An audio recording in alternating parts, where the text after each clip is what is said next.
There's a name that Roman mothers used to whisper to their children to make them behave. A name that for an entire generation meant the end of the world was knocking at the door. That name was Hannibal Barca. And I'm not just being dramatic. This isn't just a history lesson about some general. No, this is the story of a force of nature. A man who became the living, breathing embodiment of terror for an empire that thought it was invincible. So how does a story like this even begin? Well, it starts with a promise, a blood oath. Picture this. Hannibal is just 9 years old. His father, Hamilcar, a general still bitter from Carthage's last defeat, takes him to an altar. He makes his son put his hand in the blood of a sacrifice and swear, right then and there, eternal hatred for Rome. For Hannibal, this was never just politics. It was personal. It was a vendetta that would define every single day of his life. Now, to really get Hannibal, you have to get the world he was born into. This was a clash of titans, Rome versus Carthage, two superpowers locked in a death grip for total control of the Mediterranean. Hannibal wasn't just some guy looking for revenge. He was the product of this conflict, the ultimate weapon Carthage was about to unleash. When the war finally ignited again, everyone in Rome knew what to expect. An attack from the sea. It was the only way that made sense. But Hannibal didn't do what made sense. He did the impossible.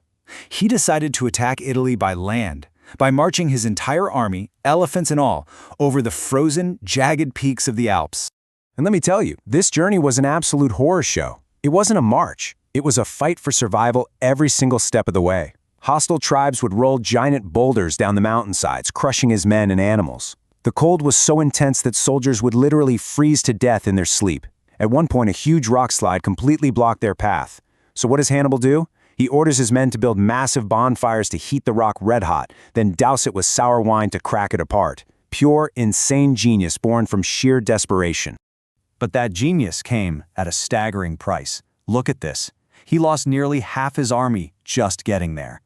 But the men who made it through, they were something else entirely. Hardened, completely loyal, and they'd seen the worst the world could throw at them. And maybe more importantly, the psychological blow to Rome was immense. For a Carthaginian army to just appear from the Alps, it was like a monster stepping right out of a nightmare. And once he was in Italy, he started to carve his way through the Roman legions. He wasn't just defeating them, he was outthinking them, humiliating them. At the Trebia River, he ambushed the Romans after tricking them into wading through freezing cold water. At Lake Trasimene, he set up the biggest ambush in military history, hiding his entire army in the morning fog and trapping a whole Roman army against the water's edge. It's said the lake ran red for days. But all of that, everything up to this point, it was just the opening act. It was all a warm-up for his masterpiece, a battle that is still studied today as the most perfect and probably the most horrifying tactical victory in the history of war, the Battle of Cannae. Just look at these numbers. Rome had had enough. They raised the largest army they had ever put in the field, almost 90,000 men sent with one job: find Hannibal and crush him. He was outnumbered, almost 2-1. On paper, this should have been a slaughter. And it was. Just not for the side anybody expected. So how on earth did he pull it off? He used Rome's greatest strength, that massive, unstoppable infantry charge, and turned it into their doom.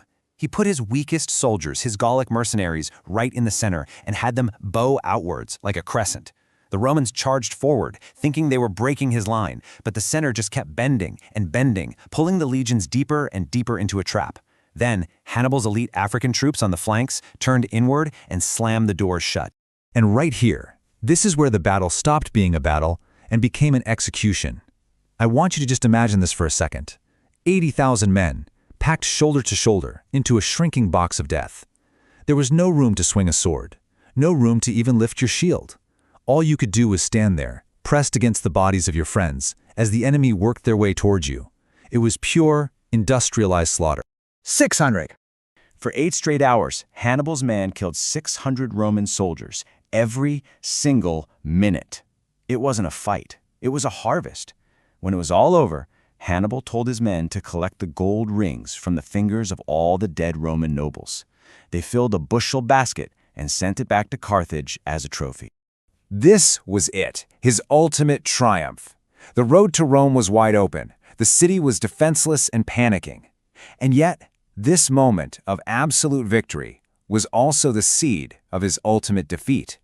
His own cavalry commander, Hannibal, practically begged him, "March on Rome now, and we'll dine in the capital in 5 days." But Hannibal hesitated. Maybe his army was too tired. Maybe he didn't have the right siege gear. We'll never know for sure. But his hesitation was made fatal by betrayal from his own home. The politicians in Carthage, they were scared of him, of how powerful he'd become. So they refused to send him the men and supplies he desperately needed. He was a conqueror, stranded and alone, abandoned by his own people. And Rome, in its darkest hour, got smart. They appointed a new leader, Fabius Maximus, who came up with a radical idea: just don't fight Hannibal. Instead, they shadowed his army for years, burning the fields ahead of him, attacking his scouts, and just refusing to give him the big battle he craved. Hannibal was like the undefeated heavyweight champion of the world, standing in a ring with no opponent, slowly starving to death. But Rome knew that waiting forever wasn't a real plan. To finally end this nightmare, they needed a new kind of general. They needed someone who hadn't just survived Hannibal's attacks, but who had spent his whole life studying him. And that man was Scipio Africanus. Scipio was brilliant because he knew you couldn't beat Hannibal at his own game, so he just changed the game completely. Instead of trying to fight Hannibal in Italy, Scipio took a Roman army and sailed to Africa. He attacked Carthage's homeland, forcing Hannibal to finally abandon Italy after 15 years to come home and defend his own city.